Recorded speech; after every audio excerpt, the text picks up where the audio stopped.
পল্লীগ্রাম TV চ্যানেলের দর্শকদের জন্য নিয়ে চলে আসলাম এক বিরাট বড় ধামাকা। এবার শফিকের পর রীতিকেও আনা হচ্ছে পল্লীগ্রাম টিভি চ্যানেলে। আগের মতো করেই করা হবে তাদের নতুন ভিডিও। তো বিস্তারিত জানাবো আজকের এই ভিডিওতে। চ্যানেলকে সাবস্ক্রাইব করে সম্পূর্ণ ভিডিওটি মনোযোগ সহকারে দেখতে থাকুন।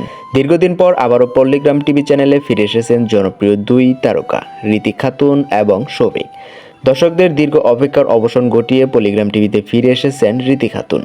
নতুন ভিডিও শুটিংয়ের কাজও শুরু করে দিয়েছেন তিনি। চ্যানেলের পরিচালক রবিউল শেখ জানিয়েছেন, রীতির এই হঠাৎ ফিরে আসা সবার জন্য বেশ আনন্দের।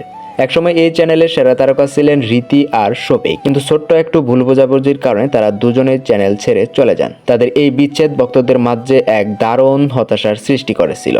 তবে সম্প্রতি শফিক আবারও পল্লীগ্রাম টিভি চ্যানেলে ফিরে এসেছেন এবং নতুন ভিডিওতে কাজও শুরু করেছেন। ইতিমধ্যে আমরা পল্লীগ্রাম টিভি চ্যানেলে শফিকের নতুন ভিডিও জামাইয়ের চালাকি বেশ সাড়া ফেলেছে দর্শকদের মাঝে।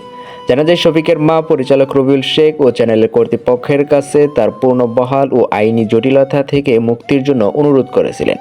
তাদের সহায়তায় শফিককে ফিরে আনা হয়েছে আবারও পল্লীগ্রাম টিভি চ্যানেলে। শফিকের প্রত্যাবর্তনের পরপরই চ্যানেলের কর্তৃপক্ষ রীতির সঙ্গে যোগাযোগ করেন এমন একটি সংবাদ গণমাধ্যমে প্রকাশ পেয়েছে। তিনি জানিয়েছেন, একটি মিটিংয়ে তাকে চ্যানেলে ফিরে আসার প্রস্তাবও দেওয়া হয়েছে, আর সেই প্রস্তাব সানন্দে গ্রহণ করেছেন রীতি খাতুন। এখন দেখার বিষয় একটাই যে খুব তাড়াতাড়ি আবারও ঋতু আর শফিক একই পর্দায় আমরা তাদেরকে দেখতে পারবো। প্রিয় ভিউয়ার্স, শফিক ফিরে আসাতে আপনি কতটা আনন্দিত এবং রীতি খাতুনকে ফিরিয়ে আনার জন্য আপনি কতটা উৎসাহী তা অবশ্যই কমেন্ট করে আমাদেরকে জানিয়ে দিবেন। এবং নিত্য নতুন সকল ভিডিও সবাইকে দেখতে এবং জানতে চোখ রাখুন আমাদের এই চ্যানেলে। ধন্যবাদ আপনাদের সকলকে।